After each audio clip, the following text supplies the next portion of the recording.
شروع اللہ کے نام سے جو بڑا مہربان اور نہایت رحم والا ہے۔ گورنر نجم الدین ایوب کافی عمر ہونے تک شادی سے انکار کرتا رہا۔ ایک دن اس کے بھائی اسد الدین شہرکو نے اس سے کہا، بھائی تم شادی کیوں نہیں کرتے؟ نجم الدین نے جواب دیا، میں کسی کو اپنے قابل نہیں سمجھتا۔ اسد الدین نے کہا، میں آپ کے لیے رشتہ مانگوں؟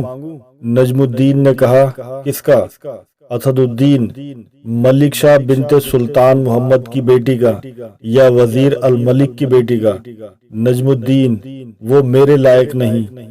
اسد الدین حیرانگی سے، پھر کون تیرے لائق ہوگی؟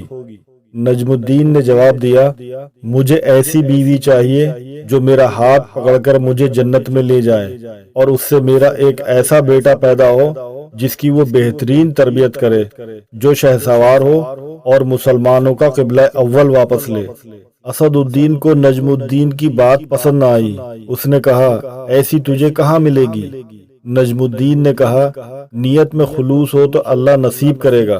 ایک دن نجم الدین تکرید کے ایک شیخ کے پاس بیٹھا ہوا تھا۔ ایک لڑکی آئی اور پردے کے پیچھے سے ہی شیخ کو آواز دی۔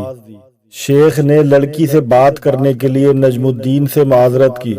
نجم الدین سنتا رہا کہ شیخ لڑکی سے کیا کہہ رہا ہے۔ شیخ نے لڑکی سے کہا، تم نے اس لڑکے کا رشتہ کیوں مسترد کر دیا جس کو میں نے بھیجا تھا؟ لڑکی، اے ہمارے شیخ اور مفتی، وہ لڑکا واقعی خوبصورت اور رتبے والا تھا مگر میرے لائق نہیں تھا۔ شیخ، تم کیا چاہتی ہو؟ لڑکی، شیخ مجھے ایک ایسا لڑکا چاہیے جو میرا ہاتھ پکڑ کر مجھے جنت میں لے جائے اور اس سے مجھے اللہ ایک ایسا بیٹا دے جو شہسوار ہو اور مسلمانوں کا قبلہ اول واپس لے۔ نجم الدین حیران رہ گیا کیونکہ جو وہ سوچتا تھا وہی یہ لڑکی بھی سوچتی تھی۔ نجم الدین، جس نے حکمرانوں اور وزیروں کی بیٹیوں کے رشتے ٹھکرائے تھے، شیخ سے کہا، اس لڑکی سے میری شادی کروا دیں۔ شیخ، یہ محلے کی سب سے فقیر گھرانے کی لڑکی ہے۔ نجم الدین، میں یہی چاہتا ہوں۔ نجم الدین نے اس فقیر متقی لڑکی سے شادی کر لی اور اس سے وہ شہسوار پیدا ہوا جسے دنیا سلطان صلاح الدین ایوبی کے نام سے جانتی ہے، جنہوں نے مسلمانوں کے قبلہ اول بیت المقدس کو آزاد کروایا۔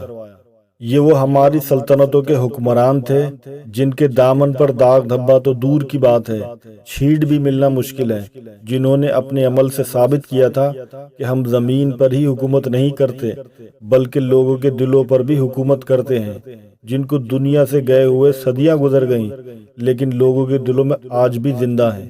ناظرین، ویڈیو پسند آئی ہو تو لائک کریں، ہماری مزید ویڈیو دیکھنے کے لیے سبسکرائب کریں۔ ملتے ہیں نیکسٹ ویڈیو میں، تب تک کے لیے اللہ حافظ۔